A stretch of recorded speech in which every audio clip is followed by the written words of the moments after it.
মৰমৰ ছাত্ৰ ছাত্ৰীসকল সকলোকে ভিডিঅ'টোলৈ স্বাগতম জনাইছোঁ। আজি তোমালোকৰ পাঠ 10ৰ অনুশীলনী 10B আৰম্ভ কৰিবলৈ ওলাইছোঁ। 10B অনুশীলনীটো যিহেতু সমীকৰণৰ ওপৰত আছে, ইকুৱেশ্যনৰ ওপৰত আছে, আহা আমি সমীকৰণৰ ওপৰত চমুকৈ আলোচনা কৰোঁ। ইকুৱেশ্যন সমীকৰণৰ ধাৰণা ল'বলৈ আমি প্ৰথমতে এটা উদাহৰণৰ সৈতে বুজিবলৈ চেষ্টা কৰোঁ। এক্সাম্পল, এটা সংখ্যাৰ লগত ধৰা 15 যোগ কৰিলে 125 পাওঁ, তেন্তে সংখ্যাটো কি? ইয়াত সংখ্যাটো কি আমি নাজানো, গতিকে আমি ধৰি ল'ম, ধৰা হ'ল সংখ্যাটো x। তেন্তে সংখ্যাটোৰ লগত 15 যোগ কৰিলে সংখ্যাটো x বুলি ধৰি ল'লোঁ, xৰ লগত 15 যোগ কৰিলে হ'ব কিমান? x plus 15। প্ৰশ্নমতে যোগফলটো দিয়া আছে, প্ৰশ্নমতে যোগফলটো 125। গতিকে x plus 15 টো কাৰ সমান হ'ব? 125ৰ সমান হ'ব। x plus 15 টো 125ৰ সমান হ'ব। অৰ্থাৎ আমি লিখিব পাৰিম x plus 15 is equal to 125. x plus 15 is equal to 125. x plus 15ক বীজগণিতীয় ৰাশি এলজেব্ৰিক এক্সপ্ৰেছন বা উক্তি কোৱা হয়। আৰু সোঁফালে আমি কি পাইছোঁ চোৱা, 125টো কি হয়? এটা সংখ্যা, আৰু চলক পাব পাৰোঁ, সংখ্যা পাব পাৰোঁ, চলক পাব পাৰোঁ। তো তোমালোকে এতিয়া চোৱা, বীজগণিতীয় ৰাশি ব্যৱহাৰ কৰি কোনো সংখ্যা বা চলকৰ লগত সমতুল মানে সমান কৰা, সমতুল কৰা উক্তিবোৰকে কি বুলি কোৱা হয়? সমীকৰণ বুলি কোৱা হয়। গতিকে x plus 15 is equal to 125, এইটো কি হ'ব? এইটো এটা সমীকৰণ হ'ব, এইটো এটা ইকুৱেশ্যন হ'ব। আৰু সদায় মনত ৰাখিবা, ইকুৱেশ্যন বা সমীকৰণ এটা হ'বলৈ হ'লে ইয়াৰ দুটা ছাইড থাকিব, পক্ষ থাকিব। এটা হৈছে লেফ্ট হেণ্ড ছাইড, ফালৰটো লেফ্ট হেণ্ড ছাইড, আৰু এটা কি থাকিব? Right hand side. আৰু দুইটা ছাইডৰ মাজত সদায় সমান চিন থাকিব, তেতিয়াহে উক্তিটো কি হ'ব? এটা সমীকৰণ হ'ব। এতিয়া অনুশীলনী 10Bত থকা প্ৰশ্নকেইটাৰ উত্তৰ কৰোঁ। 1. তলৰ কোনবোৰ সমীকৰণ লিখা? তোমাৰ উত্তৰৰ সপক্ষে যুক্তি দিবা। x minus 19 is equal to 10 সমীকৰণ হয়নে? হয়। Right hand side, left hand side আছে, আৰু কি আছে? দুটা ছাইডৰ মাজত সমান চিন আছে। ঠিক তেনেদৰে বিটো সমীকৰণ হয়, চিটো সমীকৰণ হয়, ডি সমীকৰণ নহয়, আৰু ই সমীকৰণ নহয়। গতিকে ইয়াৰ আনচাৰটো এনেধৰণে লিখা হৈছে, চোৱা যে কুৱেশ্যন নম্বৰ 1ৰ আনচাৰ সমীকৰণ হয়, লেফ্ট হেণ্ড ছাইড আৰু ৰাইট হেণ্ড ছাইড আছে, আৰু দুয়োটা পক্ষৰ মাজত সমান চিন আছে। বি নম্বৰ সমীকৰণ হয়, ইয়াৰো সপক্ষে যুক্তি দিবলৈ হ'লে এই একেই হ'ব, লেফ্ট হেণ্ড ছাইড আৰু ৰাইট হেণ্ড ছাইড আছে, আৰু দুয়োটা পক্ষৰ মাজত সমান চিন আছে। ঠিক তেনেদৰে চি নম্বৰ সমীকৰণ হয়, ডি নম্বৰটো চোৱা, 12l minus 1 is greater than 5 সমীকৰণ নহয়, সমান চিন নাই। সমীকৰণ হ'বলৈ যিহেতু উক্তিবোৰ সমতুল হ'ব লাগিব, এইটো সমতুল নহয়। 12l minus 1 is greater than 5 5তকৈ ডাঙৰ, অসমতুল, গতিকে ই এটা সমীকৰণ নহয়। ই number 12n plus 6 is smaller than 18 এইটো সমীকৰণ নহয়। ইয়াৰো যুক্তি দিবলৈ হ'লে সপক্ষে সমান চিন নাই, সমীকৰণ হ'বলৈ যিহেতু উক্তিবোৰ সমতুল হ'ব লাগিব। কুৱেশ্যন নম্বৰ 2, তলৰ সমীকৰণ কেইটাৰ চলক চিনাক্ত কৰা। 1 3p minus 7 is equal to 5 এই সমীকৰণটোত চলক কি আছে? আমি চলকৰ বিষয়ে আগৰ অনুশীলনীত ভালদৰে পঢ়ি আহিছোঁ, আৰু চলক অৰ্থাৎ অজ্ঞাত ৰাশি এটাক চলক বুলি কোৱা হয়। আৰু চলকক বুজাবৰ বাবে আমি ইংৰাজীৰ বৰ্ণমালা কেইটা ব্যৱহাৰ কৰোঁ। তো ইয়াত কি বৰ্ণ আছে লেটাৰ আছে পি গতিকে এই সমীকৰণটোত চলক হৈছে P 2 number 5q by 3 is equal to 8 এই সমীকৰণত চলক কি আছে q আৰু এইটো সমীকৰণত চলক আছে r গতিকে 2 নম্বৰৰ আনসাৰটো এই ধৰণে লিখা হৈছে যে 3p - 7 is equal to 5 চলক ভেৰিয়েবল আছে p 5q by 3 is equal to 8 ত চলক আছে q আৰু 3 into 9 minus 11 is equal to r এই সমীকৰণত চলক আছে r question number 3 শুদ্ধ উত্তৰটো বাছি উলিওৱা m plus 4 is equal to 7 সমীকৰণৰ m ৰ মান কিমান হ'ব m ৰ মান 1 যদি ধৰা তেতিয়া হলে কি হ'ব চোৱা m ৰ মান 1 যদি ধৰা 1 ধৰিলে 1 plus 4 is equal to 7 তো লেফট হ্যান্ড সাইডত কিমান যোগ কৰিলে কিমান পাবা 5 5 is equal to 7 5 এ 7 ৰ লগত সমান নহয় গতিকে m ৰ মান 1 ধৰোতে শুদ্ধ নহল কাৰেক্ট নহল তে m ৰ মান যদি 2 ধৰা 2 ধৰিলে কিমান পাবা m ৰ ঠাইত 2 বহালা 2 plus 4 is equal to 7 তো m ৰ মান 2 বহাওতে কি হল 6 is equal to 7 6 এ 7 ৰ লগত not equal এটো নহব এবাৰ ধৰা m ৰ মান 3 ধৰোতে 3 plus 4 is equal to 7 plus কৰিলে 7 is equal to 7 গতিকে m ৰ মান 3 লওঁতে কি হৈছে 7 is equal to 7 গতিকে m ৰ মান কিমান হ'ব 3 হ'ব তো 3 হলে ইয়াৰ আনসাৰ হ'ব c তাৰপিছত 2 4p is equal to 20 সমীকৰণৰ বীজ কিমান হ'ব সলিউশন সমীকৰণটো সমাধান কৰিলে p ৰ মান কিমান ওলাব এতিয়া এনে ধৰণে ট্ৰায়াল এণ্ড এৰৰ মেথডত কৰিব পাৰা যে p ৰ মান যদি 2 ধৰা হয় 4 p যদি 2 ধৰাই p is equal to 2 ধৰি ললা p ৰ মানটো 2 তো p ৰ মানটো 2 ধৰিলে 4 into 2 লিখিলে কিমান হ'ব 20 হৈছে নে নাই চোৱা 4 into 2 লিখিলে 8 হৈছে 8 is equal to 20 not equal তে p ৰ মান অলপ আৰু বঢ়াই দিয়া 3 নহয় 4 ধৰা p ৰ মান 4 ধৰিলে কি হ'ব 4 into p ৰ ঠাইত 4 is equal to 20 তো 4 into 4 কিমান পাবা 16 পাবা তো 16 is equal to 20 not equal এবার p ৰ মান 5 ধৰা 4 into 5 is equal to 20 4 into 5 20 is equal to 20 তো কারেক্ট p ৰ মান কিমান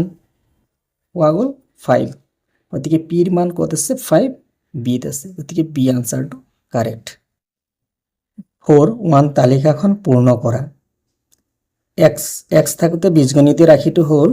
2x plus 3 x ৰ ঠাইত যদি 0 বহাও তেন্তে কিমান হ'ব চোৱা 2 into 0 plus 3 is equal to 2 0 হ'ল যোগ 3 তো ইয়াৰ মানটো কিমান পালা 3 তো ইয়াত কিমান বহাবা 3 তে x ৰ মান 1 হলে কিমান হ'ব x ৰ মান 1 হলে 2x plus 3 ৰ মান কিমান হ'ব চোৱা 1 হলে 2 into 1 plus 3 2 গুণ 2 যোগ 3 5 5 2 গুণ 2 যোগ 3 মানটো কিমান পালা 5 তে x ৰ মান 2 ললে 2x plus 3 ৰ মান কিমান হ'ব x ৰ মান যদি 2 লোৱা হয় 2 into 2 plus 3 2 দ্বিগুণ 4 যোগ 3 4 3 7 7 3 ললে 3 দ্বিগুণ 6 7 8 9 9 হ'ব 4 ললে 4 দ্বিগুণ 8 9 10 11 11 হ'ব 5 ললে 5 দ্বিগুণ 10 10 3 13 6 ললে 6 দ্বিগুণ 12 12 3 15 7 ললে 7 দ্বিগুণ 14 14 3 17 ওপৰৰ তালিকাৰ পৰা 2x plus 3 is equal to 11 সমীকৰণৰ সমাধান নিৰ্ণয় কৰা 11 11 আমি কত পাইছো 2x plus 3 11 কত পাইছো যেতিয়া নেকি এক্সৰ মানটো 4 হৈ গৈছে এক্সৰ মানটো 4 হওঁতে 2x প্লাছ 3ৰ মানটো 11 পাইছোঁ গতিকে এই সমীকৰণৰ সমাধান নিৰ্ণয় কৰা সমাধান অৰ্থাৎ এক্সৰ মান কিমান হ'ব এক্সৰ মান হ'ব 4 এক্সৰ মান 4 হওঁতে আমি 2x প্লাছ 3 11 পাইছোঁ গতিকে এই সমীকৰণৰ সমাধান হ'ব x 4 5 তালিকাত থকা চলকৰ নিৰ্দিষ্ট মানৰ বাবে সমীকৰণবোৰ সিদ্ধ হয় বা নহয় লিখা সমীকৰণটো দিয়া আছে চলকৰ মান দিয়া আছে সিদ্ধ হয় নে নহয় অৰ্থাৎ সিদ্ধ হয় নে নহয় তাৰ মানে 92 এলৰ মান 92 ইয়াত যদি আমি বহাও এলৰ ঠাইত তেন্তে 92 প্লাছ 9 কৰিলে 101 হৈছে নে নাই এটা চাব লাগিব যদি 101 হৈছে তেন্তে সিদ্ধ হয় তো এলৰ ঠাইত 92 বহুৱালো আৰু 92 প্লাছ কি কৰিবলৈ 9 9 যদি প্লাছ কৰিলে কিমান হ'ল 101 ওলালে গতিকে সমীকৰণটো সিদ্ধ হয় তাৰপিছত m - 9 = 12 m ৰ ঠাইত 15 15ৰ পৰা 9 গ'ল 9 গ'লে কিমান পাবা 6 আৰু ইয়াত কিমান দি আছে 12 গতিকে সিদ্ধ নহয় সমান নহল নহয় twice p = 18 p ৰ মানটো যদি 3 বহাও ইয়াত p ৰ ঠাইত 3 2 আছে 3 বহালে 3 = 6 আৰু ৰাইট হেণ্ড সাইডত কিমান আছে 18 লেফট হেণ্ড সাইডত 6 ওলালে গতিকে সমান নহল গতিকে সিদ্ধ নহয় h - 7 = 0 h ৰ ঠাইত যদি 4 দিয়া আছে মানটো চলকৰ মানটো 4 বহাও তেন্তে 4 - 7 কৰিলে কি হ'ব -3 ওলাব আৰু মোফালে 0 আছে ইজ নট ইকুৱেল যদি নট ইকুৱেল হৈছে তেন্তে সিদ্ধ নহয় 3a = 2a + 2 দিয়া আছে এর মান 1 তো 1 দিলে 3 এগুণ 3 হল 3 এগুণ 3 হল আৰু সমান চিন 2 এগুণ 2 যোগ 2 তো 4 রাইট হ্যান্ড সাইডত 4 লেফট হ্যান্ড সাইডত 1 রাইট হ্যান্ড সাইডত 4 লেফট হ্যান্ড সাইডত 1 ইজ নট ইকুৱেল সমান নহয় গতিকে এটো সিদ্ধ নহয় b + 4 = 1 তো b ৰ চলকৰ মান কিমান দি আছে -3 তো b ৰ চলকৰ মান -3 বহুৱালো +4 = 1 এতিয়া +4 - 3 তো 4 ৰ পৰা 3 গলে কিমান পাবা 1 আৰু ওফালে 1 আছে গতিকে 1 = 1 গতিকে সিদ্ধ হয় 3q + 4 = 7 q ৰ মান কিমান দিয়া আছে 2 তো q ৰ মান 2 বহালে 2 3 = 6 6 + 4 10 = 7 ইজ নট ইকুৱেল গতিকে সিদ্ধ নহয় কোৱেশ্চন নম্বৰ 6 তলৰ সমীকৰণবোৰ প্ৰচেষ্টাৰ ভুল শুধৰোৱা পদ্ধতি ব্যৱহাৰ কৰি সমাধান কৰা ট্ৰায়েল এণ্ড এৰৰ মেথডত সমীকৰণ কেইটা সমাধান কৰিব লাগিব প্ৰথম সমীকৰণটো আছে 2r + 1 = 7 ট্ৰায়েল এণ্ড এৰৰ মেথডত সমীকৰণটো সমাধান কৰিম গতিকে চলকৰ মান প্ৰথমতে 1 ধৰি ললো চলকৰ মান 1 ধৰি ললে লেফট হ্যান্ড সাইডত চলক আছে r ৰ ঠাইত 1 বহালে 2 এগুণ 2 হ'ব চলক r ৰ ঠাইত 1 বহালে 1 2 গুণ 2 প্লাস 1 তো 2 আৰু 1 যোগ কৰিলে কিমান হ'ব 3 রাইট হ্যান্ড সাইডত কিমান আছে 7 আছে গতিকে রাইট হ্যান্ড সাইড আৰু লেফট হ্যান্ড সাইড ইকুৱেল নহয় left hand side right hand side is not equal গতিকে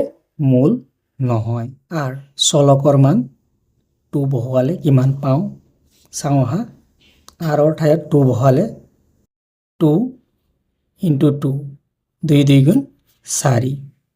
যোগ 1 5 পালা রাইট হ্যান্ড সাইডত কিমান আছে 7 গতিকে left hand side right hand side সমান হয় নে সমান নহয় গতিকে মূলও নহয় twice r plus 1 is equal to 7 ইকুৱেশ্যনটো আছে সমীকৰণটো এতিয়া আৰৰ মান 3 ল'লে 3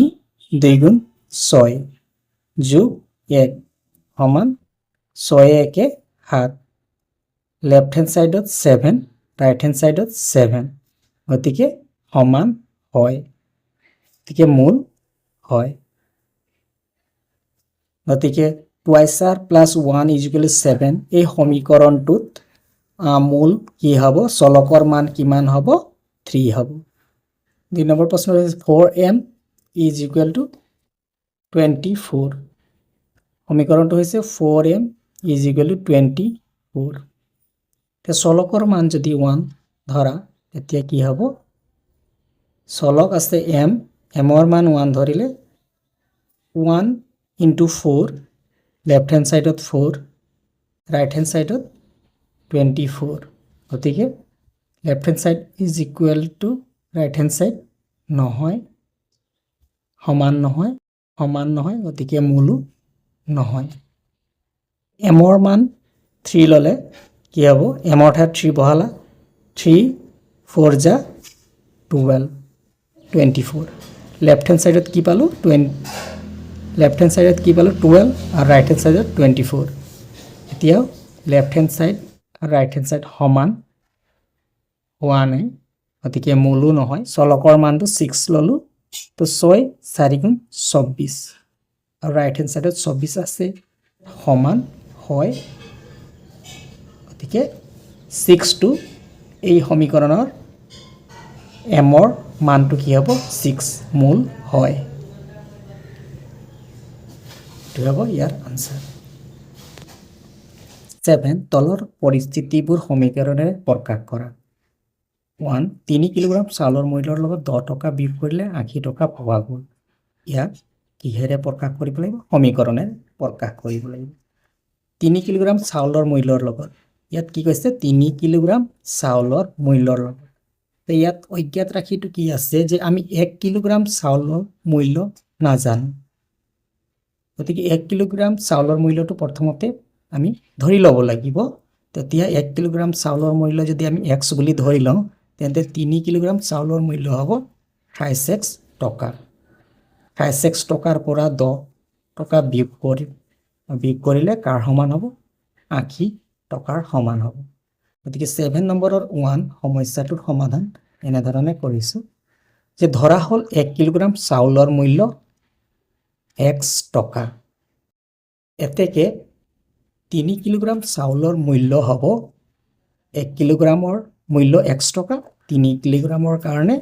3 গুণ হ'ব 3 into x অৰ্থাৎ 36 টকা 3 কিলোগ্ৰাম চাউলৰ পৰা 10 টকা বিয়োগ কৰিলে হ'ব 3 কিলোগ্ৰাম চাউলৰ মূল্য কিমান 36 টকা ইয়াৰ পৰা কিমান টকা বিয়োগ কৰিলে 10 টকা বিয়োগ কৰিলে হ'ব 36 minus 10 টকা প্ৰশ্নমতে বিয়োগফলটো দিয়া আছে প্ৰশ্নমতে বিয়োগফলটো 80 টকা ঠিক প্ৰশ্নমতে বিয়োগফলটো 80 টকা এতেকে নিৰ্ণয় সমীকৰণটো হ'ব 36 minus 10 is equal to 80 এটো হ'ব ইয়াৰ নম্বৰ 7 টু ক্ৰিকেট খেল এখনৰ 5 ওভাৰত সংগ্ৰহ কৰা ৰানৰ লগত 7 ৰান যোগ দিলে 39 ৰান হয় যদি প্ৰতিটো ওভাৰত সমান সংখ্যক ৰান কৰা বুলি ধৰিলে তেন্তে পৰিস্থিতিটোক সমীকৰণত প্ৰকাশ কৰা 7 নম্বৰ কোৱেশ্চনৰ সমাধানৰ বাবে এনেধৰণে লিখি লোৱা হৈছে এক ওভাৰত ৰান সংগ্ৰহ কৰে যেহেতু আমি নাজানো ইয়াত এক ওভাৰত কিমান ৰান সংগ্ৰহ কৰে গতিকে এক ওভাৰত ৰান সংগ্ৰহ কৰে x ৰান বুলি ধৰি ললো যদি প্ৰতিটো ওভাৰত সমান সংখ্যক ৰান সংগ্ৰহ কৰে তেন্তে 5 ওভাৰত ৰান সংগ্ৰহ কৰে কিমান প্ৰতি ওভাৰতে সমান সংখ্যকে ৰান সংগ্ৰহ কৰি আছে তেন্তে 5 ওভাৰত কিমান ৰান সংগ্ৰহ কৰিব 5x ৰান সংগ্ৰহ কৰিব 5 গুণ কৰিব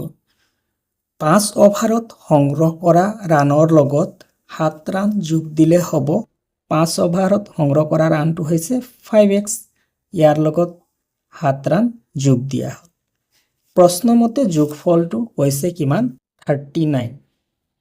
5 অভাৰত সংগ্ৰহ কৰা ৰানৰ লগত 7 ৰান যোগ দিলে 39 হয় অৰ্থাৎ প্ৰশ্ন মতে যোগফলটো 39 গতিকে 5x plus 7 is equal to কিমান হ'ব 39 আৰু এয়াই হ'ব নিৰ্ণয় সমীকৰণ